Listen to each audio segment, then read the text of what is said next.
Bonjour, je suis super, vraiment ravi d'être là.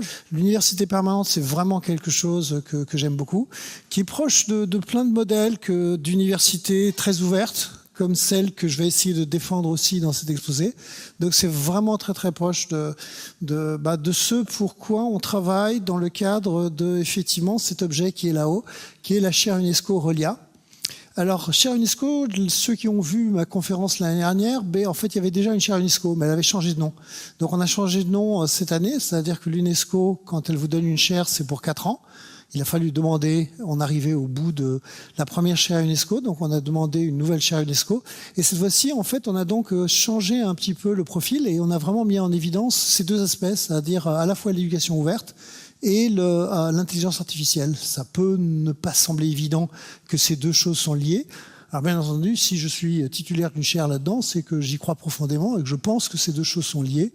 Pour faire simple et pour arriver presque à la conclusion, je pense que la libre circulation de la connaissance va s'accélérer. Cette libre circulation, c'est ce qui permet d'imaginer une éducation ouverte. Mais pour que cette connaissance circule, il faut bien sûr des gens, des créateurs, des enseignants qui vont créer des cours, d'autres enseignants qui vont essayer de réutiliser ces cours. Mais au milieu de tout ça, il faut des algorithmes, il faut des machines. Donc les mêmes algorithmes qui nous font peur pour d'autres tâches, on va essayer de voir comment ils pourront aider pour finalement rendre accessible cette connaissance.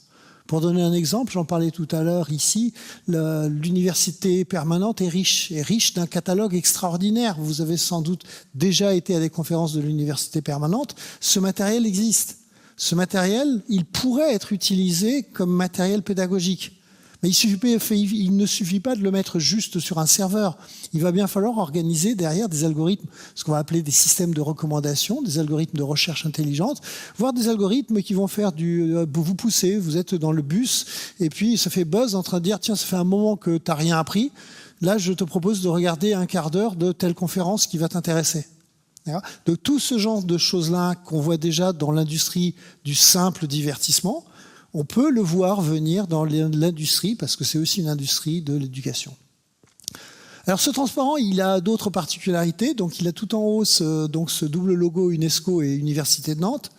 Il a ensuite plutôt un mauvais titre. L'enseignant de 2020X sera-t-il un robot? Alors, très honnêtement, c'était mon titre de travail. Quand je dis je vais donner une conférence, j'oublie quel est le nom que j'ai donné officiellement, et puis ensuite, je me donne un nom pendant que je prépare la conférence, et à la fin, je vérifie. Et à la fin, je me suis rendu compte que le nom que j'ai donné, c'est celui de la fin. Puis je me suis dit, finalement, le nouveau nom est pas pire. Donc j'ai gardé le nouveau nom pour la conférence d'aujourd'hui.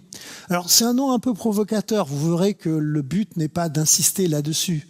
Le but, c'est vraiment de travailler de travailler avec vous, de voir les relations entre le monde de l'éducation, l'intelligence artificielle, l'IA qui rentre dans le monde de l'éducation, le monde de l'éducation qui s'empare et qui s'empare déjà du phénomène IA. Et donc, la question, quand on parle de ça, elle est toujours posée. C'est, est-ce que vous pensez, monsieur de la Higuera, qu'un jour ou l'autre, les enseignants vont être remplacés par des robots? Pensez à une caissière de supermarché. On peut remplacer par un robot. On peut remplacer un robot. Quand je parle d'un robot, c'est un IA, c'est-à-dire c'est des algorithmes. Et donc cette question-là, elle mérite d'être posée. On ne peut pas éluder les questions. Et donc on reviendra dessus. Parce que le fait de la poser permet aussi de redécouvrir le métier d'enseignant. Alors justement, j'avais une question. Qui ici a été ou sera c'est peut-être plus dur. Enseignant. Plus ou moins 2, 3. Ah, pas tant que ça, d'accord. Non, je m'attendais à ce que ce soit le consortium des enseignants qui viennent ici protester pour défendre. C'est pas tout à fait ça. Très bien. Bon, alors donc il y a ça sur le logo. Alors, sur le transparent. À droite, sur le transparent, on voit un truc qui s'appelle GTNUM 8, IAEO, Intelligence Artificielle et Éducation Ouverte. GTNUM. Alors ça, c'est en fait un logo d'un groupe de travail avec l'Éducation nationale. Donc c'est aussi pour dire qu'en fait que l'exposé que je vais essayer de faire, si j'arrive à dépasser le premier transparent, l'exposé que je vais faire est en fait un travail en collaboration avec plein de gens et en particulier un travail qui intéresse beaucoup le ministère de l'Éducation nationale. Pourquoi ?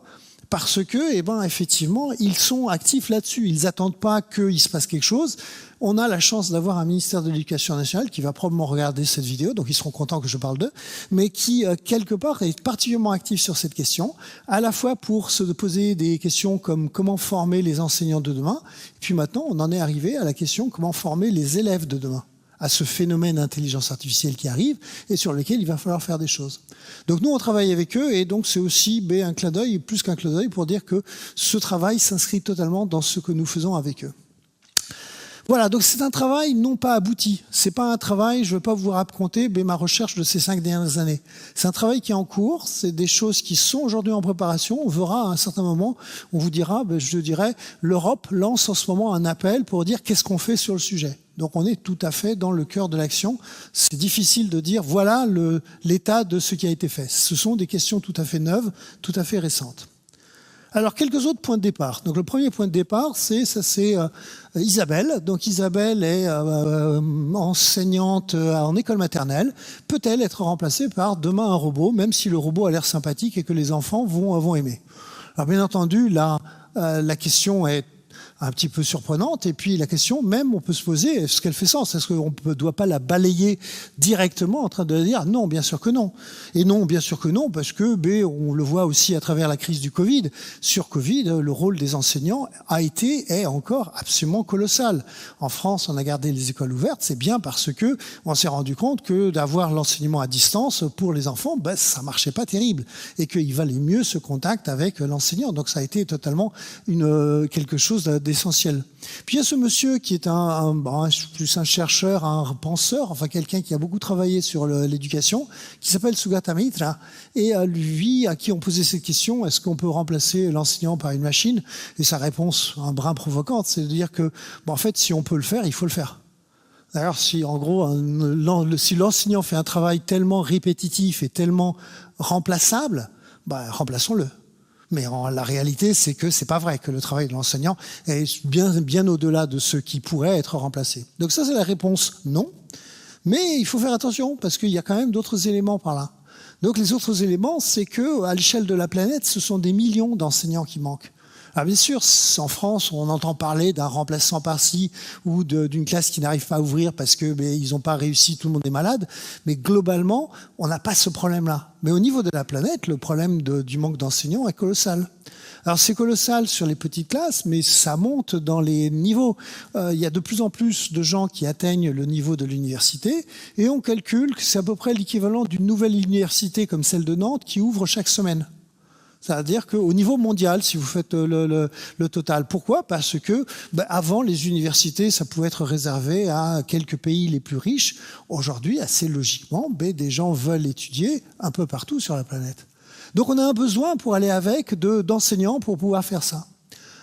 En face, il y a aussi l'IA. Donc l'IA, on en reparlera, mais pour donner juste un chiffre, dans le contexte juste de l'éducation, l'IA a une augmentation de 47% chaque année. Alors quand je dis c'est les profits, c'est le chiffre d'affaires, c'est le volume. C'est-à-dire que quelque part, c'est un phénomène qui, petit à petit, est en train d'avancer. Donc qu'on le veuille ou pas, il y a et il y aura une offre en intelligence artificielle dans le domaine de l'éducation. Et puis, les progrès de l'IA, quand on regarde un peu à droite et à gauche, sont juste spectaculaires. On le voit dans le contexte de la médecine, on le voit dans l'agriculture. Covid, aujourd'hui, il n'y a pas un des vaccins qui n'a pas été inventé parce que, quelque part, l'intelligence artificielle est allée analyser les quantités de données qui sont passées par là. Il y a 1 an et demi, ça ricanait en train de dire « Ah, on nous avait promis que l'IA ferait des merveilles, et regardez, ils n'ont rien fait pour Covid. » Mais oui, parce qu'il y a l'intelligence artificielle a besoin de données pour travailler. Donc au tout début de Covid, il a bien fallu partir avec des farfelus ou des gens qui ont eu des théories basées sur une expérience sur quelques dizaines de cas. Mais au fur et à mesure que les cas ont été collectés, que ces cas et que ces données ont été mises, la machine à intelligence artificielle s'est mise en marche. Et puis on voit dans tous les vaccins et dans toutes les équipes vaccinales aujourd'hui un rôle de cette analyse de données intelligentes à travers l'intelligence artificielle. Voilà, donc en fait, on voit que d'un côté, non, c'est absolument impossible, puis de l'autre, on est un petit peu plus circonspect, et on peut se dire, peut-être que quand même, il y a un rôle à jouer. Donc voilà quelques éléments de contexte aussi. Oui, un contexte qui est favorable. Alors on a changé de monde. On est dans un monde dans lequel à peu près la moitié de la planète a accès à Internet. Donc ça change beaucoup la donne. Ça veut dire que quelque part, l'accès à Internet nous permet d'avoir un accès à la connaissance qui va être différent de celui d'avant. Avant, l'accès à la connaissance se faisait à travers l'enseignant. C'était la source logique, c'est-à-dire c'est une personne physique qui vous apportait la connaissance. Vous pouvez y avoir éventuellement à la télévision ou des choses comme ça. Mais aujourd'hui, l'accès existe. Ça ne veut pas dire qu'on n'utilise pas Internet pour aller regarder des vidéos de petits chats. Mais quelque part, il y a cette connaissance sur ça Internet. Et la connaissance, finalement, c'est quand même une des deux grandes bases de l'éducation. Donc voilà quelques chiffres, quelques éléments que j'ai regardés. C'est intéressant, ça c'est des articles au niveau international qui sont vraiment en train de montrer aussi une différence de perspective entre l'éducation, le monde de l'éducation tel qu'on le voit en France avec ses particularités et tel qu'il se présente au niveau planétaire. Où quelque part, il y a des difficultés qui sont autres, il n'y a pas les mêmes moyens qu'en France, mais il y a aussi peut-être plus d'imagination parce que comme il n'y a pas les moyens, on va utiliser cet accès à l'Internet et avec des choses comme des téléphones portables pour pouvoir finalement apporter partout la connaissance. Sachant que l'autre modèle ne marchait pas. C'est-à-dire l'autre modèle, c'était on attend que ce soit un enseignant qui transmette, sauf que si on n'a pas l'enseignant, on a un problème. Alors là, on a d'autres moyens de faire les choses. Bon, alors pour la suite, donc là le petit 3 veut dire que j'ai plusieurs éléments d'introduction. Donc pour la suite et pour essayer de comprendre de quoi on parle, je vais souvent parler de deux petits-enfants que je vais appeler Alice et Bob. Alors Alice et Bob, c'est du jargon d'informaticien. Dans les jargons d'informaticien, quand on a besoin de deux personnages, on les appelle A et B. Puis ensuite on les a appelés Alice et Bob. Donc moi, ils vont s'appeler Alice et Bob parce que je suis quand même informaticien. Mais c'est juste pour dire que quand je vais essayer de construire un système informatique, un système d'intelligence artificielle pour quelque part regarder de leurs soucis d'éducation, c'est à eux que je vais penser. Alors j'ai pas fait de photos, mais ça peut être des enfants qui sont là et qui sont des enfants pour lesquels, mais la question va être est-ce que je peux créer de l'intelligence artificielle ? Alors avant d'aller trop loin, quand même dire tout de suite merci à plein de gens. Donc tout ça, c'est des projets en cours. Donc la chaire UNESCO existe et c'est une dizaine de personnes qui travaillent ensemble. Donc merci à eux. Puis on a plein de projets autour de ça. Donc l'Université de Nantes est très active sur toutes ces questions. Donc ça, c'est des projets internationaux. Avec donc l'équipe de la direction du numérique pour l'éducation du ministère de l'Éducation nationale, puis d'autres chaires de l'UNESCO et l'UNESCO elle-même. Et là, je donne plein de noms. Et toutes mes images sont en CC BY ou en CC 0, ce qui signifie que si quelqu'un a envie de reprendre cet exposé, il doit pouvoir le prendre.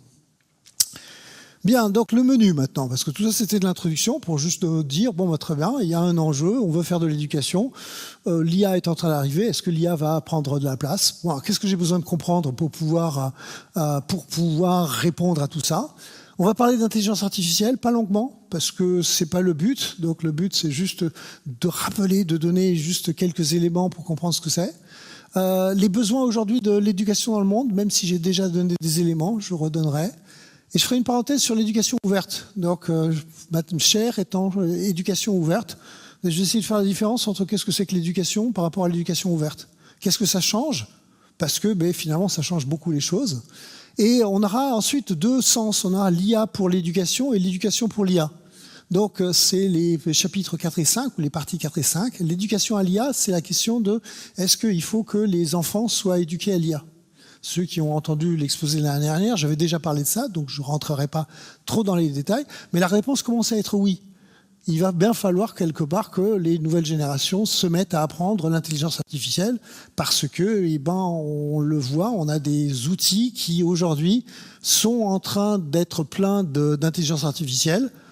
Ceci, mon téléphone portable est juste plein d'IA. Il passe son temps à corriger ce que je dis, il passe son temps à réorganiser ce que je dis ou ce que je fais, il passe son temps à me faire des recommandations, des propositions. Donc quelque part, si en plus je l'ai mis en mode assistant, il va vraiment devenir un objet. Il va falloir qu'on sache vivre avec, c'est-à-dire il ne s'agit pas juste de le subir, donc ça signifie apprendre des choses à l'école. On va reparler de l'UNESCO un tout petit peu, et puis ensuite on va donner des exemples. Donc des exemples concrets de projets, de choses qui existent déjà ou qui sont en train d'exister et où l'intelligence artificielle joue un rôle dans l'éducation. Puis alors là, ensuite, on essaiera, j'espère, de conclure. Je prends plutôt le pari de faire les questions à la fin, mais comme on n'est pas non plus très nombreux, si quelqu'un a vraiment envie de poser une question, bon, il y a des endroits où j'ai dit, pour récapituler, je vais faire un peu comme un enseignant, fin de chapitre, récapitulation, ça peut être le moment de lever la main et poser-la à ce moment-là. Donc l'intelligence artificielle. Alors là, c'est un phénomène assez curieux, l'IA, donc ça a à la fois toujours existé et c'est totalement neuf. Donc ça a toujours existé et quand on va regarder les définitions qu'on va trouver sur le web ou sur Wikipédia, on trouve les anciennes définitions. Donc quand je dis ça a toujours existé, c'est qu'on dit que l'IA a commencé dans les années 50 où quelqu'un s'est mis à réfléchir. Donc les années 50, c'est le moment où les ordinateurs ont été construits juste quelques années plus tôt. On a commencé à les utiliser pour s'envoyer des bombes sur la tête les uns des autres. Et une fois qu'on a réglé le problème de la balistique, on est passé à d'autres sujets. Et donc les gens se posaient la question, est-ce que ces puissances de calcul, on peut les utiliser pour autre chose ? Bon, logiquement, les banquiers sont arrivés et puis ils ont dit, nous, on veut faire la paye, on veut faire de la gestion avec. Ouais, bon, très bien, on va vous construire des machines. Et puis ensuite, il y a eu d'autres gens en train de dire, mais est-ce que je peux l'utiliser pour jouer aux échecs ? Est-ce que finalement, cette machine qui calcule, est-ce qu'elle peut faire comme nous ? Est-ce qu'elle peut être aussi intelligente que nous ? Et donc la question a été posée. Et donc les gens ont beaucoup travaillé dessus. Et intellectuellement, tous les débats des années 60, 70, 80, 90, 2000 étaient passionnants. Et puis vers 2012, en fait, il va y avoir un peu une révolution purement technologique. C'est-à-dire que ça va se mettre à marcher. Donc pas des trucs neufs, c'est pas l'idée Eureka etc. C'est une conjonction il y a beaucoup de data, puisque Internet permet de récolter des data à ce moment-là. Donc là où ces techniques avaient besoin de data, il n'y avait pas tant de data, ça coinçait. Une meilleure compréhension des algorithmes et puis des machines qui sont soudainement devenues plus puissantes. Et soudainement, ça s'est mis à marcher avec des progrès spectaculaires, en particulier sur des domaines comme la vision. Donc le fait qu'une machine puisse voir par exemple des radiographies et puis trouver dedans des choses que l'œil humain ne peut pas voir, des choses qui ont commencé à bluffer, les véhicules autonomes. Les premiers véhicules autonomes datent de 2005, c'est-à-dire la première fois que quelqu'un a osé mettre une voiture avec que de l'électronique et personne derrière. Enfin, s'il y avait quand même quelqu'un pour appuyer sur le bouton pour dire attention, ça marche pas, d'accord. Mais quelque part, les premiers véhicules autonomes datent déjà de ce moment-là et vont se mettre à marcher ensuite. Et puis il y a les jeux, c'est-à-dire le fait que aux échecs, Kasparov avait déjà été battu en 1997, mais en 2016, il va y avoir une double victoire à la fois au Go puis aux échecs par des systèmes de génération moderne. Et donc depuis, ça booste. Depuis, on voit que sur plein de domaines, l'IA joue un rôle considérable. Alors, si on regarde les anciens systèmes, le mot-clé que j'ai mis en rouge, c'est imitation et simulé. C'est-à-dire que ce qu'on demandait au système d'intelligence artificielle, c'était capable d'imiter l'intelligence humaine. Donc, on ne demandait pas à un système d'être intelligent. On lui demandait de nous convaincre. C'est un peu comme si c'était un très bon acteur qui donnait un exposé brillant, mais en fait, il ne comprend rien. Il s'est juste contenté de donner l'exposé brillant. Et s'il nous a convaincus qu'il était brillant, on va applaudir, on va dire ce monsieur est très intelligent. Voilà, donc c'était à peu près ça qu'on demandait à l'IA. Donc voici justement quelques-unes de ces dates clés qu'on pourrait voir sur l'IA. Moi, je le fais commencer à 1950, donc le moment où Alan Turing, qui est aussi, on va dire, la personne qui a le plus influencé la création de l'informatique, donc va écrire un article où il dit est-ce que la machine peut être intelligente, et puis il explique comment. Et puis ensuite, ça va s'enchaîner. On voit des jeux apparaître, on voit toute une série d'étapes là-dessus. Donc aujourd'hui, en fait, ce qu'on se rend compte depuis 2012 à peu près, c'est que tous les progrès spectaculaires de l'IA, et je pèse mes mots, sont liés à une technologie qui s'appelle le machine learning, ou en français l'apprentissage automatique. Parfois, on parle d'apprentissage statistique. En fait, c'est le moment où on dit la machine est capable d'apprendre. Alors ça peut sembler un peu bizarre, mais l'idée, c'est que notre propre intelligence, elle passe par là. Elle passe par notre capacité à apprendre. Elle passe par le fait qu'on a plein de connaissances. C'est pas que vous avez déjà, Wikipédia, si vous connaissiez Wikipédia par cœur, ça ne vous rendrait pas une meilleure personne. Ce qui vous rend une meilleure personne, c'est votre capacité à apprendre. Et le fait que vous soyez à l'université permanente, c'est que vous avez encore envie d'apprendre. Mais quelque part, cette capacité d'apprendre, c'est aussi ce qui va distinguer les machines. Et donc, si une machine est capable d'apprendre, et à partir de quoi? À partir de données, on va se retrouver face à un phénomène d'intelligence artificielle. Donc, c'est la différence entre des machines d'avant, dans lesquelles on se disait il faut tout coder en dur. Donc, il faut que je code toute la connaissance dans la machine. Et puis, les machines d'aujourd'hui, dans lesquelles je dis non, je vais juste coder la capacité d'apprendre de la machine. Et puis ensuite, la machine va se débrouiller pour aller chercher de la data. Enfin, elle va se débrouiller. On va aussi lui donner de la data. D'accord, mais avec les mécanismes de logique, de raisonnement, de mathématiques, de géométrie, toutes sortes de choses, on va transformer la data en connaissance. La machine va transformer la data en connaissance. Voilà.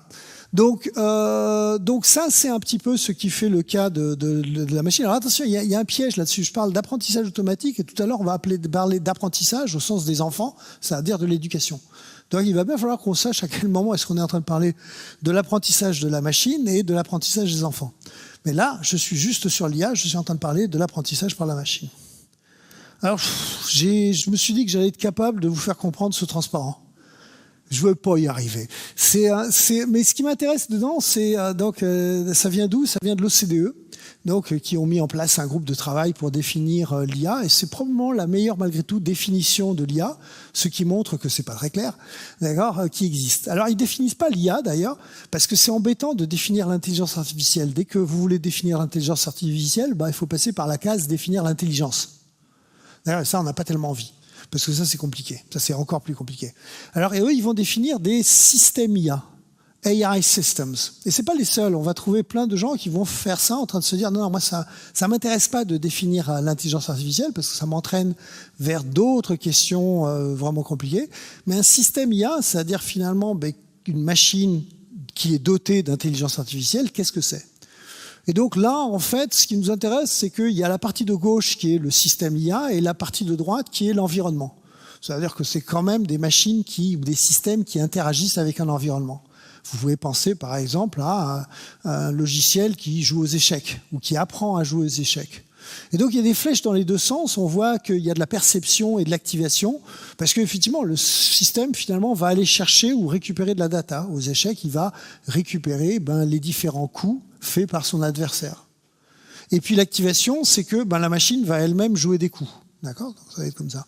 Mais le véhicule autonome fonctionne de la même manière. Va récupérer des données d'environnement, ce que les capteurs, ce que les caméras sont en train de lui envoyer.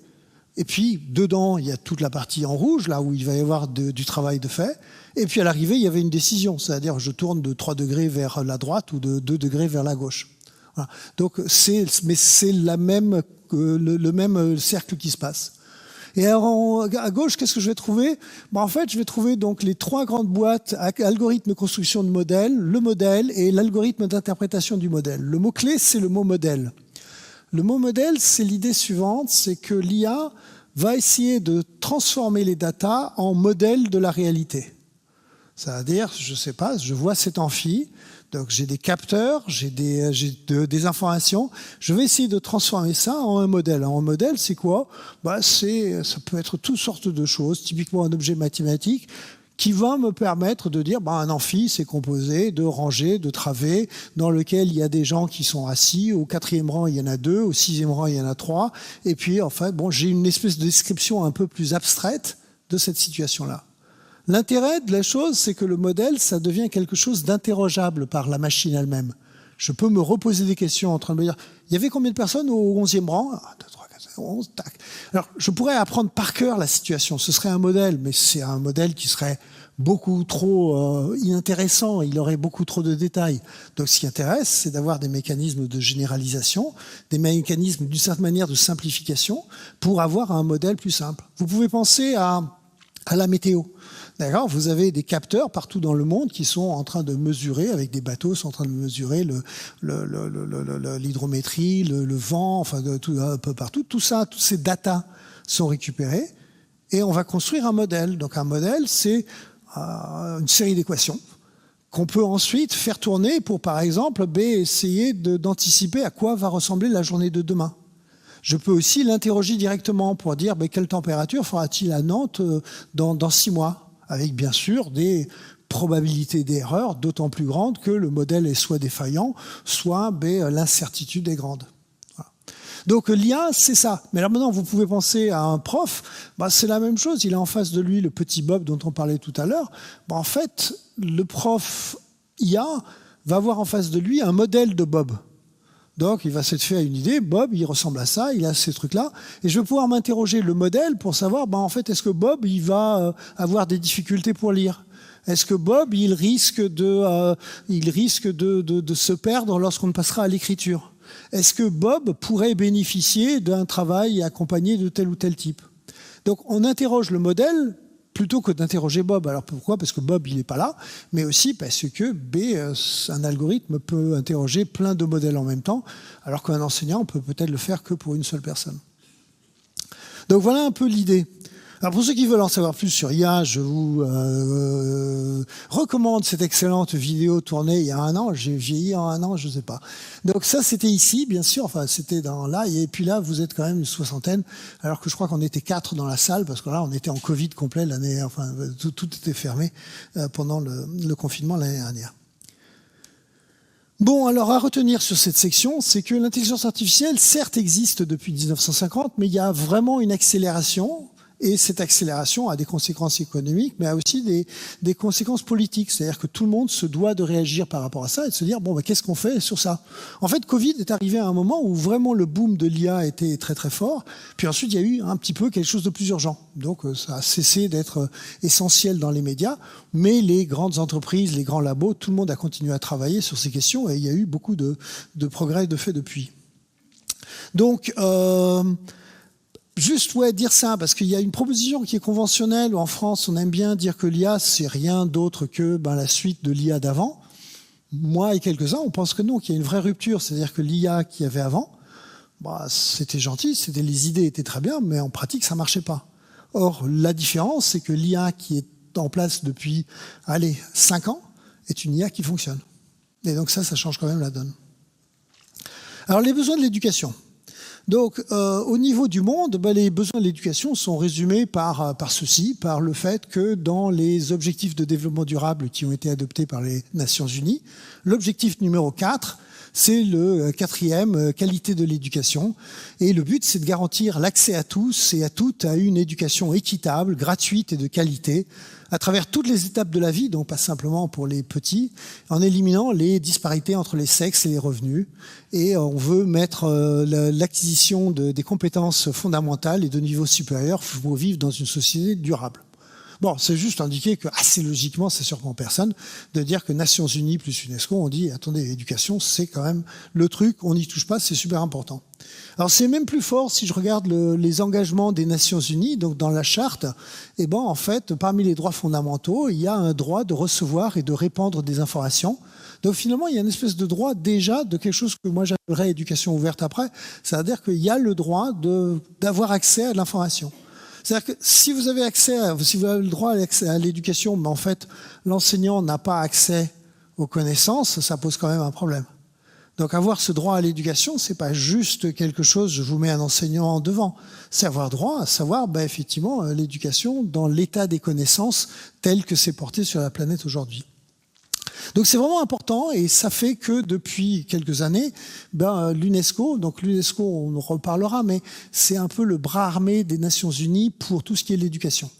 D'accord, un peu comme les Nations Unies, c'est l'organisation internationale globale qu'on connaît, et puis il y a des choses comme UNICEF, UNESCO, et UNESCO s'occupe spécifiquement de ces questions d'éducation. Alors, est-ce qu'il faut définir l'éducation ? Non, oui, je sais pas. J'ai choisi de ne pas le faire parce qu'il aurait fallu trouver des tonnes et des tonnes de définitions. Je vais prendre quelque chose de très simpliste, beaucoup trop, très simplificateur, et je vais juste dire que dans l'éducation, il y a 2 grands enjeux. Il y a la connaissance où elle est, et puis ce qu'elle est, et puis la transmission de cette connaissance. Autrement dit, d'une certaine manière, voilà, la connaissance et la didactique, d'accord ? C'est-à-dire comment est-ce que je la transmets et qu'est-ce que je sais. Alors ça peut sembler évident et aujourd'hui on demande à ce qu'un enseignant ait la double compétence, mais en fait c'est un sujet de tension, toujours entre les deux. Pour ceux qui connaissent l'université de Nantes ou les universités en général, ils sauront que année après année, c'est une bagarre pour savoir si la formation des enseignants doit se faire plutôt dans les facultés, donc là où est la connaissance, ou plutôt dans une école spécifique, très très loin des facultés, c'est-à-dire un endroit où on est plutôt en train d'apprendre la transmission. Et c'est juste un sujet mais récurrent qui revient tout le temps. Universitaire, moi je suis enseignant à l'université, je n'ai jamais eu un cours de pédagogie ou de didactique de ma vie. On était persuadé, un peu moins quand même aujourd'hui, qu'un enseignant d'université, c'était juste quelqu'un qui était dépositaire de la connaissance et ensuite il saurait bien trouver les moyens de la transmettre à ses étudiants. Donc les deux choses ont un sens et par rapport à l'IA, les deux choses vont nous interroger. Parce que un de mes arguments, c'est de dire la connaissance aujourd'hui, elle existe, elle est déjà sur le web, c'est une question de l'organiser. De dire que l'enseignant est le dépositaire de la connaissance, ça va le rendre fragile par rapport à la question que j'ai posée au début, puisque c'est la partie remplaçable. J'ai eu envie de dire que il y a plus de connaissances dans les vidéos de l'université permanente que chez un enseignant-chercheur de l'université de Nantes. Puisqu'il y a juste une qualité d'information qui est là, ça demande juste un travail de réorganisation pour pouvoir retrouver l'information. Bon, mais on va garder cette approximation. S'il y a des enseignants, ils vont être pas d'accord, dire qu'il y a un troisième volet, un quatrième, un cinquième, je ne sais pas. Mais moi, je vais garder juste ces deux-là, la connaissance elle-même et la transmission de cette connaissance. Alors, j'avais trouvé celui-là, j'aurais pu le mettre ailleurs, ce transparent-là. C'est un rapport qui est sorti il y a quelques semaines, d'accord, où effectivement, on voit que dans un pays comme l'Inde, c'est vrai que c'est un énorme pays, c'est le pays continent, il manque aujourd'hui 1 million d'enseignants. Donc, ils ont fait le compte, ils ont déjà 9 millions d'enseignants. Donc, nous, l'éducation nationale, c'est 1 million de personnes, donc c'est pas que des enseignants. Donc, ils ont 9 millions d'enseignants, mais ça leur suffit pas, il en manque 1 million. Donc, si vous manquez des enseignants, ça veut dire que vous faites comment ? Ça veut dire qu'il y a des enfants qui n'ont pas classe, ou bien que vous avez juste pris un parent qui était en train d'essayer d'aider un peu approximativement en attendant. C'est pas simple du tout. Ok, toujours sur cet argument sur les enseignants et les besoins de l'éducation, puisque c'est ça la tête de chapitre, dire ça, que c'est un enjeu, alors là aussi c'est discutable, moi je vais argumenter que les technologies sont en train d'aller plus vite que le renouvellement des générations. D'accord ? Autrement dit, vous avez aujourd'hui un enseignant qui a 20 ans ou 25 ans ou 30 ans d'expérience et soudainement il se retrouve face à des demandes, tiens, il faudrait enseigner le code informatique, tiens, il faudrait enseigner la technologie sur l'Internet des objets, tiens, il faut enseigner l'intelligence artificielle. Donc des choses sur lesquelles lui-même, au moment où il a eu sa formation, il n'avait absolument rien vu. Donc il y a un enjeu qui est compliqué. L'enseignant, alors mon argument c'est de dire que l'enseignant du XXe siècle n'avait pas ce problème-là. Il y avait bien sûr un progrès des technologies, mais la vitesse de progression des technologies n'était pas la même. Ou la différenciation. Ou s'il y avait progrès de technologie, on n'avait pas besoin de l'enseigner juste derrière. Tout à l'heure, j'ai dit, l'IA est apparue réellement de façon spectaculaire. Allez, en 2016, les premiers résultats en 2012, de façon spectaculaire en 2016. Aujourd'hui, en 2021, la communauté européenne est en train de dire qu'il faut enseigner ça à l'école. Vous voyez, en 5 ans. Donc, cette vitesse, elle pose un problème. C'est-à-dire que les besoins en éducation, c'est comment faire en sorte pour que les éducateurs puissent survivre dans un système dans lequel on leur dit voilà, il y a tout un pan de nouvelles connaissances non triviales, parce que c'est vraiment des questions non triviales qu'il va falloir que vous appreniez à connaître, parce qu'il va bien falloir que vous vous en serviez en classe. Donc c'est des questions pas du tout évidentes. Donc à retenir les deux trucs là-dessus, c'est le fait qu'au niveau planétaire, les enjeux sont vraiment gigantesques. Donc les besoins de l'éducation, c'est aussi cela, c'est aussi réfléchir au niveau planétaire, pas simplement au niveau français. Et puis la deuxième chose, c'est cette tension entre les connaissances et compétences didactiques et le fait que cette tension est en augmentation avec effectivement les progrès scientifiques et puis les progrès scientifiques surtout tels que la société indique, attention, il est nécessaire que les prochaines générations soient capables d'eux. Voilà. Donc il y a vraiment un système sous tension. Alors système sous tension, ça peut être très bien, ça permet effectivement à tout le monde de se remettre en cause, mais c'est compliqué aussi. Alors je fais ma petite parenthèse, c'est un peu comme si c'était mon espace publicitaire, donc sur l'éducation ouverte. parce que ça va avoir un sens. C'est-à-dire que là aussi, de la même manière qu'il y a toutes ces technos, ces besoins, de l'autre côté, il y a une réponse, et la réponse qui semble arriver, c'est cette réponse-là à travers l'éducation ouverte.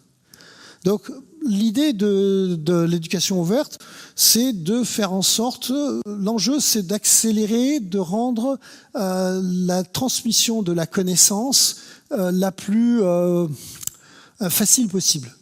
On peut penser à l'éducation comme effectivement la transmission de la connaissance entre les générations.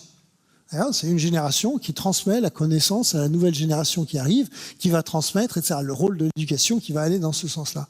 Et donc, il s'agit de rendre cette transmission des connaissances meilleure. Alors, bien entendu, le problème du manque d'enseignants est un autre enjeu. Mais avant cet enjeu-là, il faut qu'on soit capable de rendre la connaissance, de rendre possible la transmission de la connaissance. On ne peut pas imaginer un monde dans lequel il y aurait un monde riche qui aurait accès aux connaissances du XXIe siècle et un monde moins riche qui aurait accès aux connaissances du XXe siècle. C'est à peu près ce qui se passe aujourd'hui. C'est-à-dire aujourd'hui, mais dans des pays dans lesquels les renouvellements des manuels ne peuvent pas se faire, on travaille avec des manuels du XXe siècle, avec des technos du XXe siècle, et donc on est en train de préparer des gens au XXe siècle, alors que quelque part, les enjeux, y compris qui sont pertinents pour les autres pays, les enjeux sont les enjeux du XXIe siècle. Et donc, la recommandation de l'UNESCO, c'est de favoriser un truc qui s'appelle les ressources éducatives libres ou les REL. C'est-à-dire, c'est l'idée que quand un enseignant prépare un cours, surtout si ce cours a déjà été payé par les impôts et par l'État, d'accord, que ce cours soit remis à disposition. C'est peut-être pas nécessaire que ce cours soit ensuite envoyé à un éditeur qui va certes faire un travail d'édition derrière, mais qui ensuite fait que il va falloir acheter ce livre si on veut s'en servir. D'accord ? La connaissance a été créée, non pas gratuitement, attention, la connaissance a été créée ou a été mise en bouteille de cette manière par des enseignants, par des chercheurs, par des créateurs, et ensuite, d'une certaine manière, il se passe quelque chose et c'est comme si elle était confisquée, et puis soudainement, elle devient un objet qu'il va falloir acheter. Donc, il existe d'autres modèles dans lesquels, en fait, effectivement, on va mettre ces connaissances en utilisant typiquement l'Internet. On va mettre cette connaissance sur Internet, sur des pages, et puis organiser de certaines façons pour que les gens puissent s'en emparer. Donc, ça s'appelle des REL. Et puis, les 5 petits diagrammes qui sont en bas, c'est un peu la description de ce que sont les REL. C'est donc l'idée que... si je fais c'est transparent, par exemple, à gauche, il y a une licence CC. Vous voyez le petit dans le coin en gauche, là, CC BY. Ça vise juste à dire que mon cours est licencié avec une licence Creative Commons qui permet à n'importe qui de garder ce cours. Donc, il n'est pas obligé de me payer pour avoir une copie de ce cours. Il peut le réutiliser avec ses élèves, y compris s'il donne une vidéoconférence. Il peut réutiliser ces transparents sans rien me demander. D'accord ? Parce que ça, ce serait un frein à sa liberté d'enseignant. Il peut le changer parce qu'il se dit que malgré tout, il y a plusieurs de mes transparents qui sont pas intéressants ou qu'il veut rajouter les siens. Donc, il peut transformer mon cours. Un cours, c'est quelque chose de vivant. Il peut le réutiliser, donc, une fois qu'il a fait ça, en repartageant avec d'autres personnes. Puis, il peut remixer, c'est-à-dire il peut prendre mes transparents et puis les transparents de la conférence d'hier, et puis il peut les mélanger entre eux pour faire une nouvelle conférence, un nouvel objet. Donc, c'est cette économie-là qu'il est important de souligner dans ce système. Ça peut sembler utopique, c'est en train de fonctionner dans beaucoup de pays. Alors, la France est un peu en retard. Une des raisons, c'est qu'on a la chance d'avoir un système qui est gratuit. C'est-à-dire qu'on ne paye pas pour les livres des écoles primaires, c'est la municipalité, c'est les communes qui payent. Pour les collèges, c'est les départements. Pour les régions, pour les lycées, c'est les régions. Et les universités sont plutôt bien dotées avec des bibliothèques universitaires qui sont bien dotées par l'État. Donc on a cette impression de gratuité. Dans d'autres pays, typiquement les pays anglo-saxons, il faut payer, les parents doivent payer. Donc au bout d'un moment, les parents et surtout les étudiants se sont mis à râler. Et aujourd'hui, il y a dans toutes les universités un encouragement aux enseignants à produire du matériel sous des licences Creative Commons en tant que REL pour pouvoir permettre effectivement à des gens de faire des études. Donc assez curieusement, on a cet avantage sur les autres d'avoir une éducation gratuite, mais qui est un frein d'une certaine manière parce que les utilisateurs n'ont pas conscience des coûts absolument fantastiques. Je calcule que les coûts de l'édition scolaire et universitaire, de l'édition pour l'éducation, se montent à entre 500 millions d'euros et 1 milliard par an en France. Donc c'est un sacré volume qui est en jeu là-dessus. Bon, mais au-delà de ce côté, c'est bien parce que économiquement, ce qui se passe, c'est que ça accélère la transmission de la connaissance. Parce que moi, mes transparences, si je les mets sur le web, quelqu'un peut s'en emparer demain. Il ne va pas devoir attendre que le bouquin sorte, qu'il achète le bouquin, et quand il aura le bouquin, tout ce qu'il aura, c'est le bouquin, et s'il veut faire des slides, il va faire des photos, refaire des trucs derrière. Enfin bon, ça, la connaissance, ça va pouvoir effectivement être disséminée beaucoup plus vite. Donc, juste dire que ces idées-là datent de pas si longtemps que ça. On dit que c'est surtout au XXIe siècle que les choses se sont accélérées. Donc, je donne quelques dates qui ne sont pas sont pas les plus intéressantes, sont intéressantes pour les spécialistes.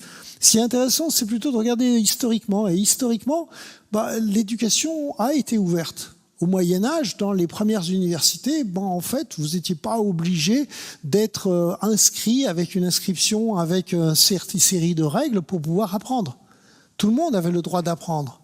Puis là, on trouve un petit texte que je trouve absolument mignon, qu'à un moment donné, les travaux de Dante étaient sortis, et à Florence, les habitants ont dit « mais nous, on veut comprendre aussi ». Et donc, le prince local a dit « bon, très bien, je vais organiser des conférences pour que tout le monde puisse comprendre les travaux de Dante ». Et on ne faisait pas de contrôle à l'entrée pour savoir. L'université permanente est tout à fait ouverte. On n'est pas en train de vérifier que vous avez votre bac ou le diplôme qu'il faut pour pouvoir venir. Donc en ce sens, quelque part, on va dans la bonne direction. Voilà, alors il va falloir encore que je réussisse le lien. Là, pour l'instant, je vais parler d'IA, j'ai parlé d'éducation ouverte. Mon objectif, c'est bien sûr de faire un petit peu le lien entre les deux. Donc, à retenir là-dessus, c'est que l'éducation ouverte, c'est libre circulation de la connaissance. Et encore une fois, c'est pas moi qui le dis. Moi, je le dis, c'est normal, parce que j'ai une chaire UNESCO, c'est mon objectif. C'est l'UNESCO qui le dit. C'est l'UNESCO qui a dit objectif 4, c'est l'éducation pour tous. Et dans éducation pour tous, le truc important, c'est en 2019, l'UNESCO a adopté ce qu'on appelle une recommandation, c'est justement d'utiliser ce modèle-là. Donc c'est le modèle qui débloque, c'est celui dans lequel, effectivement, on a besoin d'aller pour que ça fonctionne. Alors ça marche au niveau francophone, toute la francophonie est intéressée par ces questions-là. Bon, alors essayons de faire le lien entre éducation et IA, parce que jusque-là, on a parlé des choses séparément. Donc l'éducation à l'IA. Donc l'éducation à l'IA, c'est c'est probablement le sujet de l'année prochaine. Donc si vous me réinvitez à donner une conférence, je reviendrai parler de ça parce que ça risque d'être vraiment le sujet. Donc l'éducation à l'IA, c'est quand même déjà un sujet, c'est-à-dire la question de... Aujourd'hui, on apprend l'IA en France en Master 1 ou en Master 2. D'accord ? Il faut attendre d'avoir fait 4 ans d'université pour apprendre l'IA. Pourquoi ? Parce que finalement, on apprend l'IA pour exercer le métier de spécialiste en IA. Donc c'est assez logique que on apprend plein de trucs avant et puis ensuite on devient spécialiste. Demain, en fait, et là, on commence à se dire, non, l'IA va prendre une part dans la société trop importante pour qu'on se dise qu'il n'y a que quelques personnes qui vont pouvoir comprendre comment ça marche. Donc il va falloir s'habituer à ça.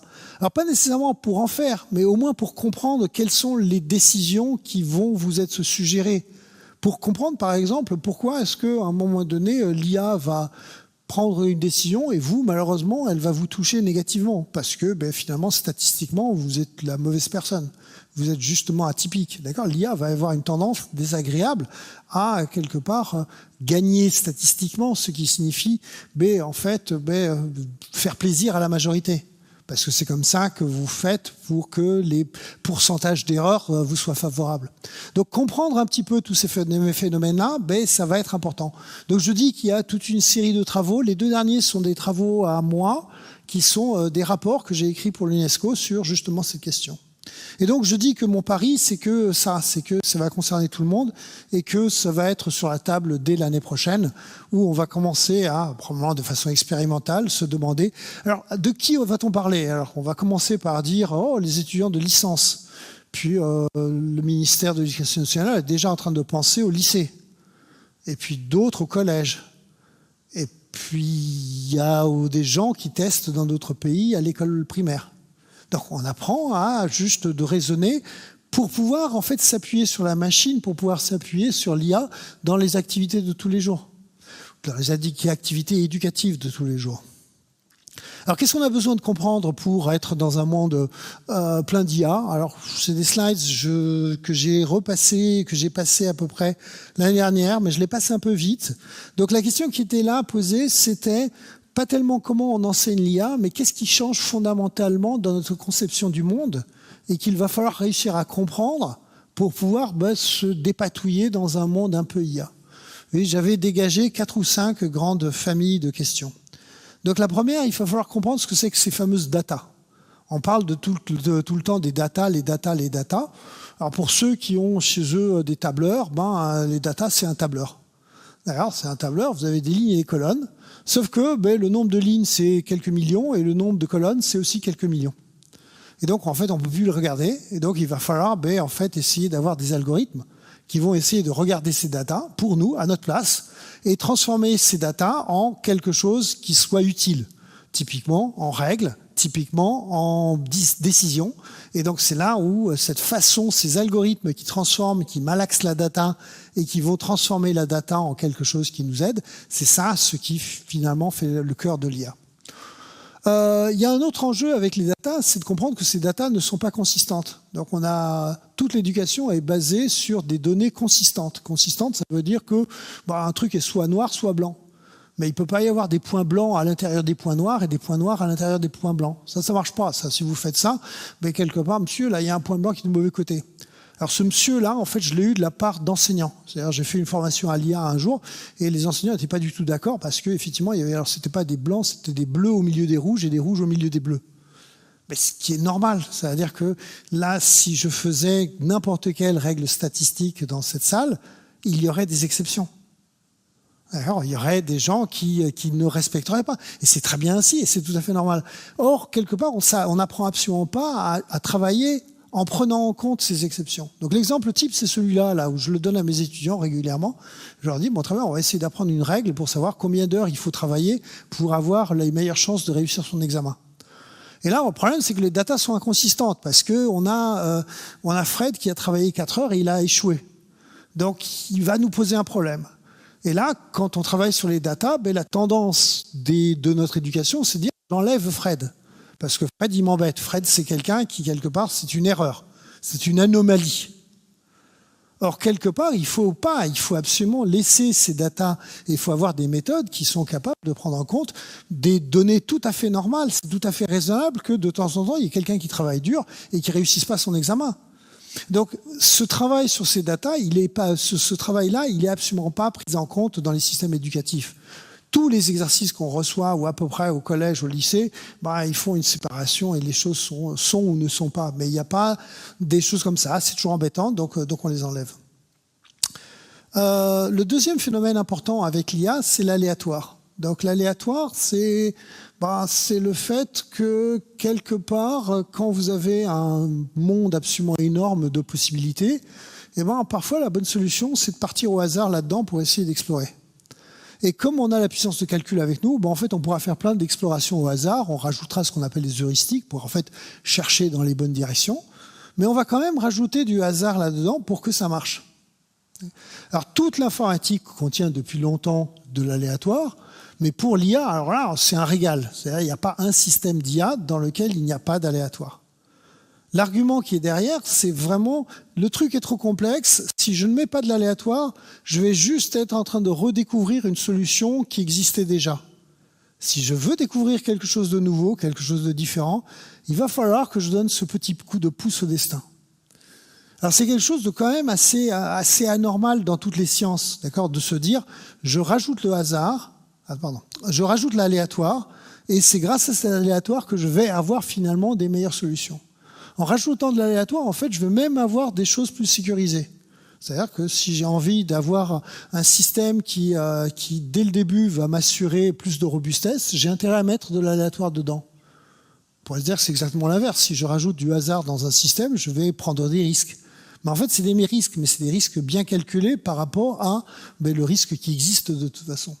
Et donc ce monde non déterministe, parce que c'est de ça qu'il s'agit aussi, ce monde non déterministe, en fait c'est le monde numérique de demain, et il va falloir l'accepter, parce que effectivement je vais demander à mon logiciel de me dire est-ce qu'il faut m'opérer ou pas, et il y a une part de hasard dedans. Pas facile à accepter ça, d'accord, de se dire que finalement la décision qui va m'arriver dépend aussi non seulement des datas, des algos, mais va dépendre aussi de la petite pièce qui a été jetée en l'air à un moment donné. Oui, bien sûr. C'est de la probabilité maîtrisée, c'est de l'aléatoire, c'est l'idée que si je lance une pièce une fois, c'est du pur hasard. Si je lance une pièce 1000 fois, je m'attends à ce que ce soit relativement proche de 500 sur 1000 et que quelque part, il y a des grands théorèmes de statistiques qui vont me dire que je vais être dans des zones finalement assez confortables pour raisonner. Okay. Donc ça, c'est la deuxième chose à voir. Et donc ça, c'est quand même un petit peu important. Alors, j'ai plein d'autres choses à dire dessus, mais j'arrête là. Le troisième élément qu'il va falloir apprendre, c'est apprendre à coder. Donc ça, il n'y a pas de mystère. Les enfants le font déjà. On a déjà maintenant en France, on est arrivé à enseigner à coder dès l'école primaire. On fait un langage qui s'appelle Scratch, et petit à petit, c'est en train de se passer au collège et au lycée. C'est la même logique que l'IA. C'est finalement, au XXIe siècle, on ne résout pas ces problèmes juste avec du papier-crayon ou en réfléchissant. On va résoudre aussi des problèmes en programmant, en écrivant des morceaux de code pour pouvoir faire des choses. Il y a ceux qui vont pouvoir écrire des bouts de code et ceux qui vont avoir du mal à faire ça. Ou bien même si on ne l'écrit pas soi-même, on a envie de discuter avec quelqu'un qui est capable de l'écrire avec nous. Donc, ceci fait partie aujourd'hui des programmes. C'est aujourd'hui dans les programmes des écoles et des collèges. Voilà, donc là, je fais de la pub pour ClassCode, qui est un joli projet qui est mené aussi avec le ministère. Alors, tout n'est pas technologie. Il y a aussi des choses à comprendre. Il y a la pensée critique. Alors ça, vous recevez combien de spam, combien de tentatives de phishing par jour. Et avouez-le, ces tentatives sont de plus en plus bien fichues. D'accord. Moi, j'adore recevoir des spams et les analyser parce que régulièrement, je me dis, mince, là vraiment, j'ai mis un moment pour... je sais que ça en est un parce qu'il n'y a aucune raison de me donner $1 million, mais malgré tout, pour réussir à trouver où est l'astuce et où est vraiment le truc qui va me faire déclencher, dire attention, là, il y a une arnaque, c'est de plus en plus compliqué, c'est de plus en plus personnalisé, les gens savent qui je suis, vont rajouter des phrases dedans.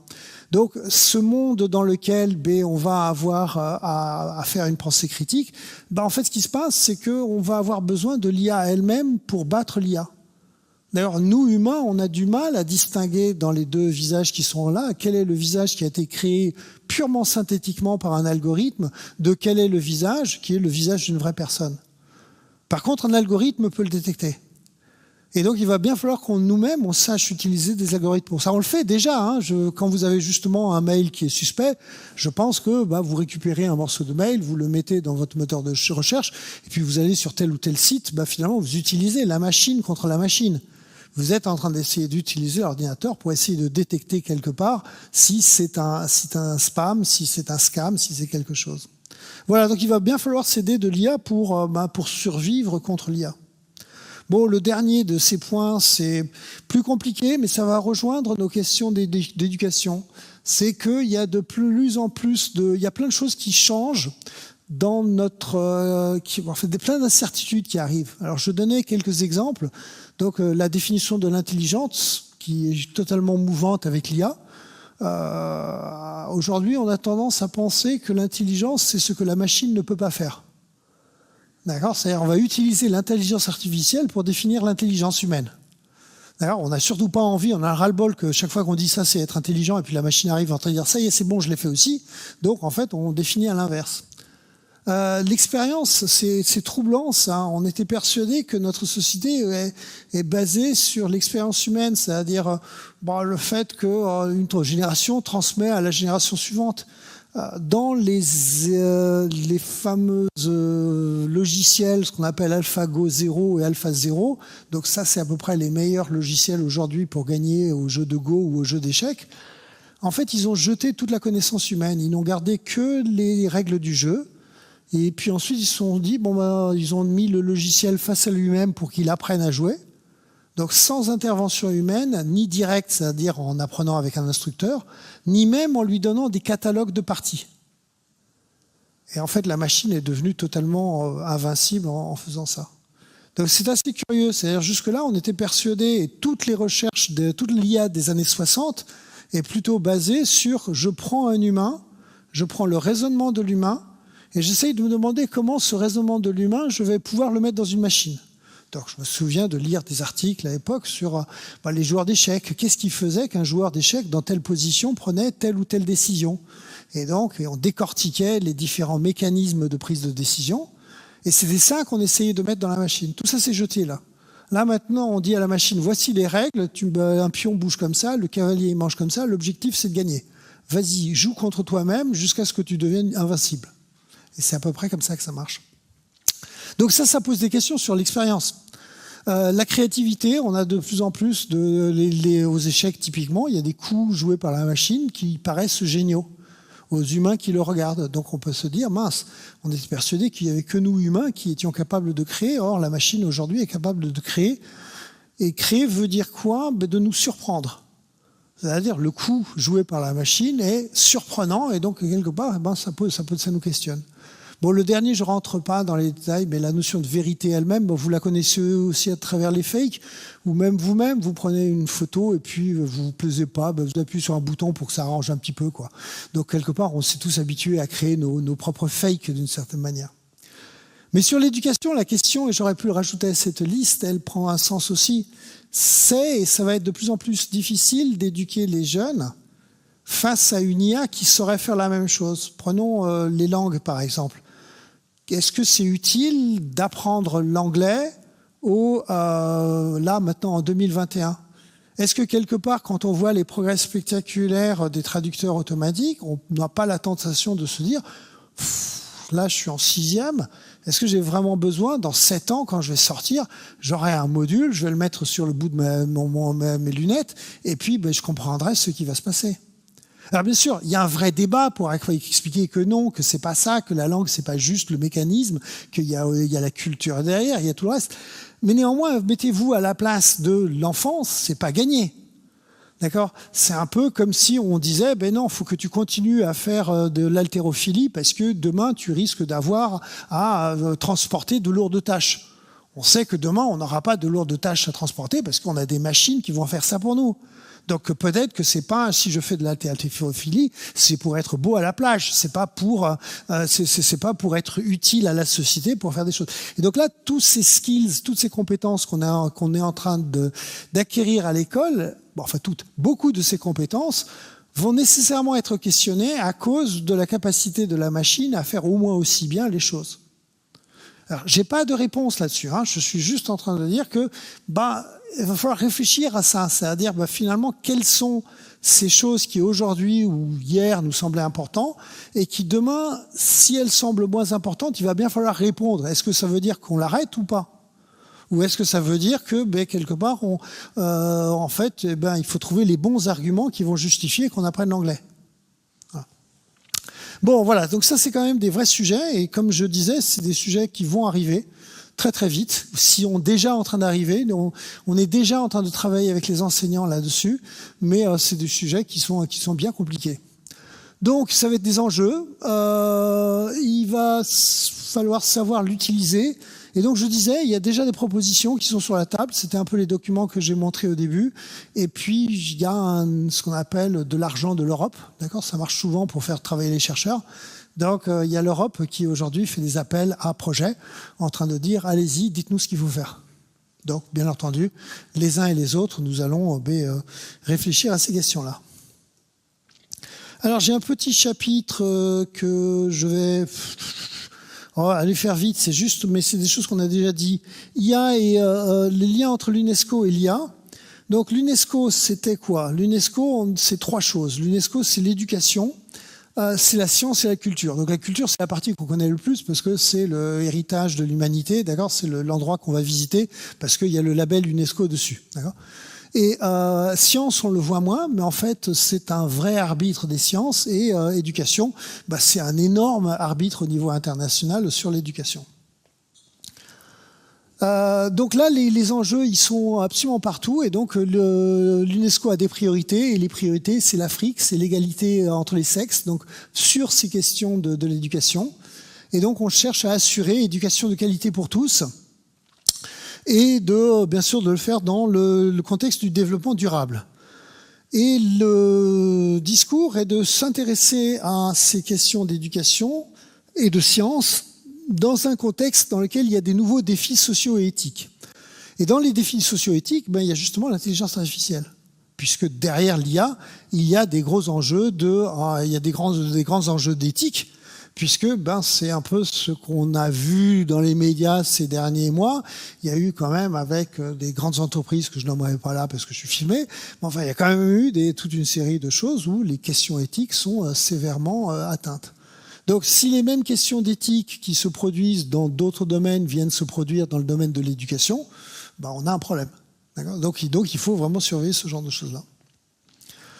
Donc, UNESCO et l'IA, c'est aussi un sujet. Donc, l'UNESCO travaille sur l'IA. Il y a toute une série de rapports qui sont en train d'être faits.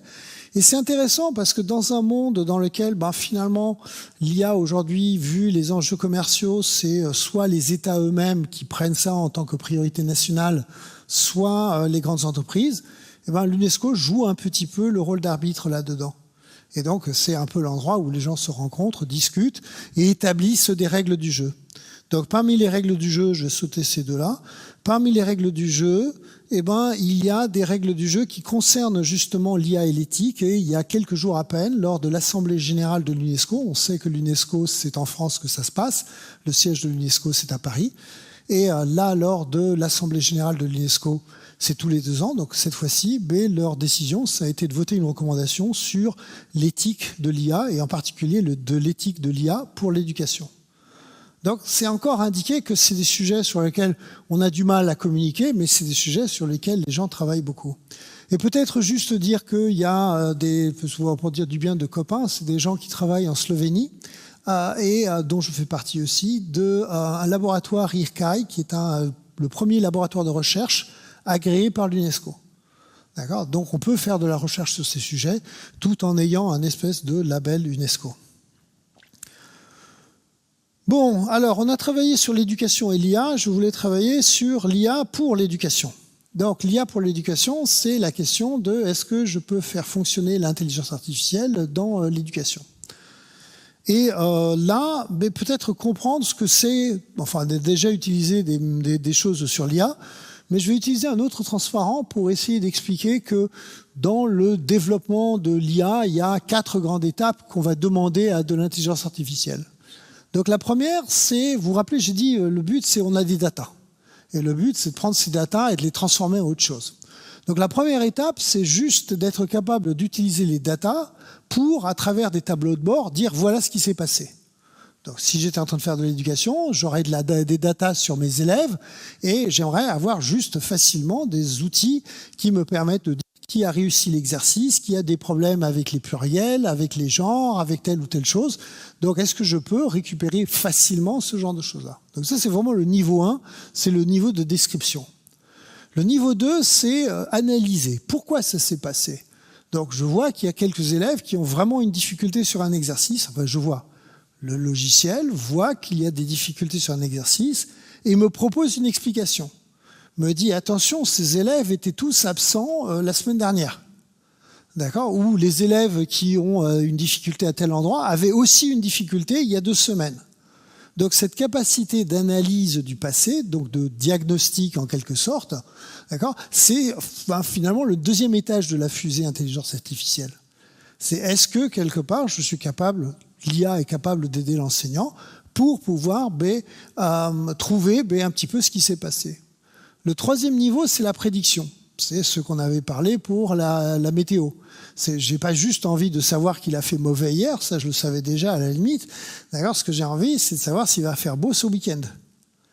Et donc ce travail de prédiction, c'est mon 3e étage. Dans le cas de l'éducation, la prédiction, c'est de me dire est-ce que les difficultés de cet élève sont provisoires et puis tout va aller bien, ou est-ce que cet élève va être en grande difficulté lorsqu'il sera en CM2 ?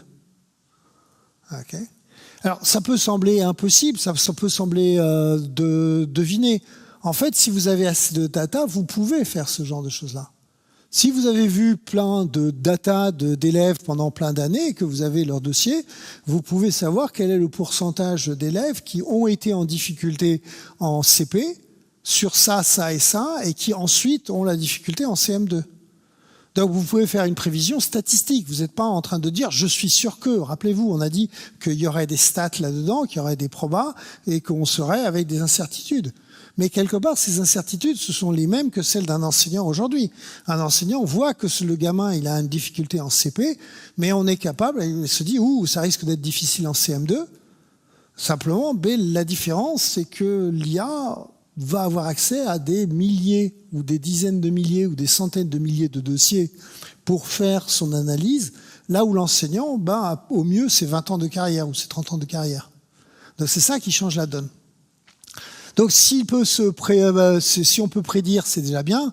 Et puis bien entendu, ce qu'on aimerait, c'est le quatrième. Enfin, ce qu'on aimerait ou pas. Parce que si on peut faire le quatrième, là, on répond aussi à la question de départ. C'est est-ce que l'IA peut prescrire ? Bon, prescrire, ça voudrait dire, dans le cadre de l'éducation, en fait, finalement, de dire, attention, il y aura des problèmes en CM2, mais pour éviter les problèmes de CM2, voilà ce qu'on a intérêt à faire. Et pourquoi ? Parce que, dans des gens avec des profils similaires, on a pu trouver des choses qui marchent bien. Alors, les profils similaires, c'est pas la seule manière de faire les choses, mais c'est pour donner une image de ce qu'on peut faire. Ce qui serait, encore une fois, le genre de raisonnement qu'un enseignant pourrait faire. C'est-à-dire de se dire, vu les difficultés qui sont là, quelles sont les solutions qui s'offrent à nous ? On peut faire ça. Alors, bien entendu, le contexte de l'éducation, vous remplacez ça par le contexte de la médecine, et vous êtes en plein dans le cœur du sujet de l'IA pour la médecine. C'est la même chose. Vous avez le niveau de la description, de l'analyse, de la prédiction et de la prescription. Donc c'est intéressant de voir ça et de dire qu'aujourd'hui, au niveau de l'éducation, on est quand même plutôt au deuxième étage. On est à peu près juste au niveau de l'analyse. D'ailleurs, on n'est pas vraiment, sauf exception, au niveau 3 ou au niveau 4. Alors je cherchais des chiffres, mais je les avais donnés tout à l'heure. C'était juste les chiffres sur le marché global de l'éducation. Et donc je les avais trouvés où effectivement l'IA, c'est déjà 3 milliards d'euros au niveau mondial, 3,6 milliards en 2023, 3,6 milliards d'euros et une croissance de 47%. Donc le marché est juste gigantesque. Il y a qui s'intéresse à ça ? De toute façon, il y a vous allez dans des salons. La semaine dernière, il y a 2 semaines, il y avait à Paris un truc qui s'appelle Educatis, qui est le grand salon national de l'éducation. Et donc c'est assez amusant parce que vous avez plein de stands où vous avez des enseignants qui montrent les bricolages qu'ils ont fait. Puis ensuite, vous avez les stands des géants de l'informatique. D'accord, et où on vous donne des gimmicks, je peux vous montrer mon petit masque, mon machin, les cadeaux habituels de ces stands-là, et où on sent qu'il y a beaucoup, beaucoup d'argent dans le domaine de l'éducation.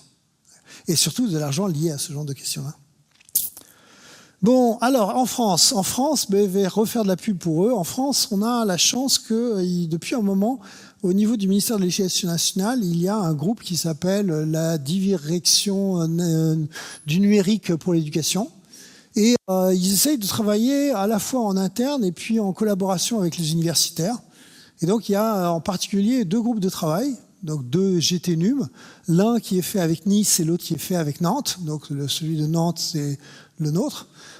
Et dont le but, c'est de travailler effectivement pour eux, avec le ministère, sur ces questions. On essaye d'avancer, de prendre un temps d'avance, de ne pas se retrouver face demain à justement des logiciels qui arriveraient des États-Unis et qu'on ne saurait pas quoi faire. Et donc, pour essayer à la fois de voir comment susciter des solutions logicielles françaises, comment réfléchir à la formation des enseignants, comment répondre finalement à la sollicitation des politiques, parce qu'à l'arrivée, ça va quand même être des décisions politiques. Mais il faut être là, il faut être prêt avec des solutions quand on en aura besoin. Et le dernier projet là, dont il est question, le projet Erasmus+ AI for Teachers, pour les enseignants. Donc ça, c'est un projet européen entre la France, l'Italie, l'Irlande, le Luxembourg et puis bien sûr il m'en manque un, et la Slovénie. Et donc le but est de faire un cours pour les enseignants de lycée pour commencer à effectivement les former à ces questions-là. Et je vous avoue que les transparents que vous êtes en train de voir aujourd'hui, c'est pas loin d'être la première ébauche du cours. Donc, on est en train de travailler dessus. Je me suis dit, on va tester les idées, on va voir ce qui se passe. Alors, quelques idées, justement. Essayons de voir ce qu'on peut expliquer comme idée sur l'IA. Alors, parmi les idées, les grandes idées de l'IA, la première, c'est celle du clustering. Alors, le mot clustering, on le connaît en ce moment avec Covid, on voit cluster de tous les côtés. Donc cluster, c'est des groupes. Donc les clusters de Covid sont pas sympas. Les clusters de l'éducation, c'est l'idée qu'on a une population d'élèves et puis on a envie de faire en sorte que les élèves se mettent par groupe. Alors, si on a envie de les mettre par groupe, c'est parce que pédagogiquement, il y a eu une décision. Les sciences cognitives nous disent que deux personnes qui ont le même niveau vont mieux avancer ensemble, ou au contraire que dans un groupe, il vaut mieux qu'il y en ait un qui soit un peu moteur. Enfin, vous avez les théories que vous voulez, mais de toute façon, vous avez envie de mettre ensemble les gens. Et pour l'apprentissage et pour le co-apprentissage, ce sont des choses qui marchent bien. Donc, la question de mettre ensemble des gens, elle va se poser dans toutes ces activités qu'on va proposer à une enseignante ou à un enseignant. Donc, l'idée, c'est que cette définition, elle est bien sûr floue. Alors, la méthode empirique, ça peut être effectivement de se baser sur les scientifiques qui ont des idées, de dire tu mets cela avec cela. Puis l'autre, c'est de se dire je peux faire ça automatiquement. Donc, faire parler les datas. Donc, si j'ai des datas sur les élèves, parce que j'ai fait faire des activités, que ces activités ont été traquées, que je sais qui a marché sur quelle activité, je peux récupérer le résultat de ces activités pour justement prendre des décisions comme cet élève est proche de cet autre élève, ou cet élève est éloigné de cet autre élève, est similaire à, donc parler de distance. Donc, les protocoles pour arriver à prendre des décisions sont ce qu'ils sont. Mais le but derrière, c'est d'arriver à établir une métrique, une distance entre les élèves. Donc, je vais essayer de faire une distance entre Anne, Alice est devenue Anne, je suis désolé, entre Alice et Bob. Alors, essayons de comprendre, parce que tant qu'à faire, alors faisons un peu de maths. C'est le transparent mathématique, je vous rassure, de tout l'exposé. Donc, Anne, ici, elle a 4 ans, c'est une fille, et puis on va supposer qu'elle a fait plein d'activités, et parmi ces activités, elle a eu 8 bonnes notes. Donc, je vais représenter Anne par ce qu'on appelle en maths un vecteur. Alors, c'est une colonne, et je lui ai mis les valeurs 4 pour 4 ans, 1 parce que 1 c'est fille et 0 c'est garçon. Alors ça, c'est moi qui suis positif. Habituellement, c'est sexiste et c'est exactement l'inverse. Donc, quelque part, et puis 8 pour les 8 bonnes notes. Et puis donc, Bob, lui, il a 6 ans, c'est un garçon, et puis il a 6 bonnes notes, donc son vecteur, c'est 6, 0, 6. Et donc maintenant, une fois que j'ai établi ces vecteurs, alors, là, ils sont très simplistes, mais c'est bien l'idée de ce qu'on va essayer de faire, on va calculer une distance et on va utiliser un truc qui n'est plus étudié au lycée. J'ai appris ça ce matin, je suis assez effaré. La distance euclidienne. Pas si vous vous en rappelez, ça vous dira quelque chose. Mais enfin, je vous rassure, les lycéens, ça leur dit rien. Donc, la distance euclidienne qui est prise en faisant, c'est tout simplement l'application du théorème de Pythagore, d'accord, qu'on réapplique d'une autre façon pour pouvoir dire, la distance entre Anne et Bob, c'est je prends la première coordonnée, le 4 et le 6, ça fait une différence de 2, je mets ça au carré. La deuxième coordonnée, c'est 1 et 0, donc je mets au carré. La troisième, c'est 8 et 6, je mets au carré, donc ça me fait un total de racine de 9. Et donc, je vais dire que la distance entre Anne et Bob, c'est 3. Alors, ce calcul simpliste, l'avantage, c'est que si j'ai toute la classe qui est représentée par des vecteurs, je peux appuyer sur un bouton et je vais avoir la distance entre tout le monde.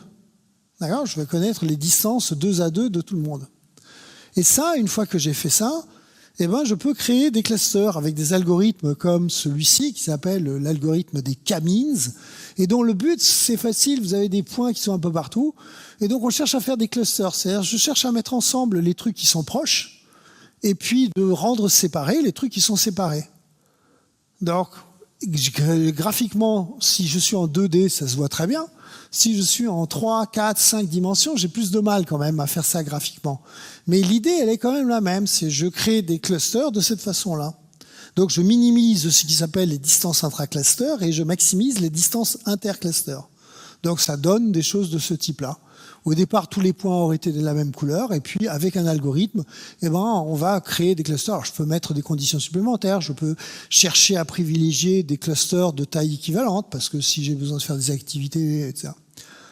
Donc voilà, donc ça c'est juste le genre, peut-être l'algo le plus utilisé dans les applications qu'on a regardées pour l'instant en IA pour l'éducation, où on vise juste à aider l'enseignant à créer des groupes homogènes pour que dans l'activité suivante, les enfants soient le plus à même d'avancer, en se basant sur des sciences cognitives qui viennent nous dire que c'est une bonne idée de faire comme ça.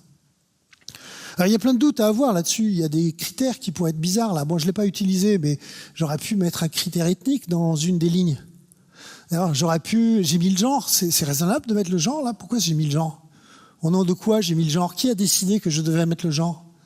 Éventuellement, si j'avais plein de data, je mets tout en vrac. Il y a peut-être le revenu des parents qui traîne là. Et puis, je serais très surpris de me dire en fait, on va mettre tous les enfants dont les revenus des parents sont similaires. Je les mets tous dans le même groupe. Alors, c'est intéressant parce que ça veut dire qu'en fait, d'ailleurs, peut-être que d'autres clauses n'ont même plus besoin d'être là parce que de toute façon, je vais l'attraper par ce biais-là. Et puis, j'ai des choses plus bêtes, c'est que si je mets la hauteur, la taille, peut-être que 10 cm, c'est la même chose que 10 ans de différence, ce qui n'est pas raisonnable non plus. Alors, bien entendu, mes exemples ici sont à la fois simplistes et il y a quand même des solutions et les gens ont travaillé sur des solutions, mais c'est des vraies questions, c'est toutes ces questions dont on parle quand on parle de biais des données. D'accord, le biais des données, elles sont là, c'est je fais de l'IA sur des données et quand ces données contiennent éventuellement des biais, par exemple des corrélations fortes entre la réussite scolaire et puis le revenu des parents, et je dis que je dis que j'enlève la réussite scolaire, mais par contre je retrouve le revenu des parents. Je vais en fait finalement reproduire des inégalités qui étaient déjà là. Voilà. Donc là on va pas, surtout que je suis un peu en train de m'approcher de ce qui devrait être la fin. Donc je vais pas redétailler tout ça. Mais bon, il y a des solutions, comme je dis, on peut tripatouiller les équations, on peut faire d'autres choses. Je ne le fais pas là. Donc juste dire que c'est pour ça que l'UNESCO s'intéresse à ces questions éthiques. C'est-à-dire éthique pour l'IA, c'est parce que juste à travers cet exemple-là, j'espère, on voit un petit peu les dangers de ce que peut être l'utilisation de l'intelligence artificielle à mauvais escient. On croit que c'est à bon escient, mais derrière, si on n'a pas bien questionné toutes ces questions-là, on pourrait être en train de se mettre à faire de sérieuses bêtises. Donc, l'IA, à travers ces mécanismes, commence à arriver dans l'éducation. Ce que j'aurais voulu passer dans les transparences suivants et que je ne vais pas passer par manque de temps et bon, tant pis, et puis aussi peut-être parce que c'était plus difficile, c'était de montrer des vrais logiciels aujourd'hui qui sont en train d'être développés en un système vertueux de collaboration entre le public et le privé en France. Donc il y a des logiciels. Alors pour donner quelques exemples, ce sont des logiciels pour apprendre à lire, ce sont des logiciels pour apprendre à écrire, pour apprendre à faire des mathématiques. Ce sont des logiciels qui sont en particulier pour le public de ce qu'on appelle le cycle 2. Donc le cycle 2, c'est CP, CE1, CE2. Et c'est aujourd'hui expérimenté. Donc j'ai envie de dire on y va, mais on y va très prudemment. D'accord? Parce que bon, il y a quand même des vraies questions qui se posent. Mais on y va intelligemment. C'est-à-dire qu'il y a quand même quelque part plutôt des intelligences collectives qui sont en train de se mettre dans la bonne direction pour ça. Donc ça, c'est ce dont je ne vais pas vous parler. Je ne vais pas non plus faire, et ça j'en suis totalement désolé, la conclusion numéro 1, qui était d'essayer d'expliquer le vrai lien entre éducation ouverte et intelligence artificielle. Alors je vais quand même en dire un mot. Donc l'idée, c'est que l'IA est en train d'arriver dans l'éducation. Et il existe une possibilité non négligeable que demain, comme dans d'autres secteurs, il y ait un géant qui prenne le marché de l'éducation. Alors, on n'est pas si protégé que ça. Il y a aujourd'hui des outils de traduction automatique qui sont totalement capables de nous faire apprendre en utilisant les manuels nord-américains. C'est pas si impossible que ça. On est tenu par le fait qu'on a un ministère qui contrôle, qui verrouille toute une série de choses. Mais enfin, a priori, ça va pas être facile de résister. Vous pouvez imaginer, pour faire simple, que demain, il y aura un Netflix de l'éducation. Ça peut être, c'est génial, hein, c'est-à-dire un endroit sur lequel vous allez trouver peut-être les vidéos de l'université permanente avec d'autres vidéos d'autres universités permanentes d'autres pays, ou bien des vidéos faites par toute une série d'autres personnes, plus du matériel, du PDF, des exercices, des quiz, et donc tout ce matériel sur des grandes plateformes, et ça, d'une certaine manière, peut-être même gratuitement. Alors ça peut être pas gratuitement, on verra, ça c'est un autre problème, mais quelque part, ce qui est embêtant, c'est que celui qui contrôlera la plateforme aura aussi les datas de l'apprentissage. Et donc les datas de l'apprentissage, c'est comment est-ce qu'on apprend, à quelle vitesse, qu'est-ce qui marche pas. Et là, il y a une source de pouvoir qui est absolument colossale. Donc il y a un vrai enjeu qui est celle de se dire, il faudrait que demain, peut-être que ce Netflix de l'éducation soit peut-être géré de façon un peu plus communautaire. On peut penser à des modèles comme Wikipédia aujourd'hui, qui sont des modèles dans lesquels la communauté a été parfaitement capable de s'organiser pour créer un objet qui est aujourd'hui reconnu comme d'une qualité tout à fait excellente et qui réellement correspond, dans lequel tout le monde peut participer, à la fois dans l'écriture et dans la prise de décision. Donc ça, c'est des vrais enjeux. Et nous, notre pensée là-dessus, c'est de se dire, en fait, l'histoire montre que c'est celui qui est propriétaire des datas, d'une certaine manière, qui devient propriétaire de tout le reste. Or, quelque part, une manière à qui on pense ne devienne pas propriétaire des datas, c'est de rendre ouvertes les datas. D'accord ? C'est-à-dire que si les datas finalement sont juste, il y a une autre stratégie. Il y a une stratégie que j'appelle la stratégie du maquis, c'est-à-dire chacun garde ses datas et finalement plus personne ne peut rien trouver parce que les datas sont un peu partout. Mais malgré tout, l'autre stratégie, c'est de rendre les datas ouvertes, ce qui permet effectivement à des acteurs universitaires, à des petites entreprises, des entreprises françaises aussi, de pouvoir proposer des solutions adaptées à ce genre de situation. Donc en fait, le discours que je tiens là, c'est un discours pour dire que l'IA est en train d'arriver dans l'éducation. Cette IA, elle pourrait partir dans la mauvaise direction. C'est des sujets qui font un petit peu peur aux gens.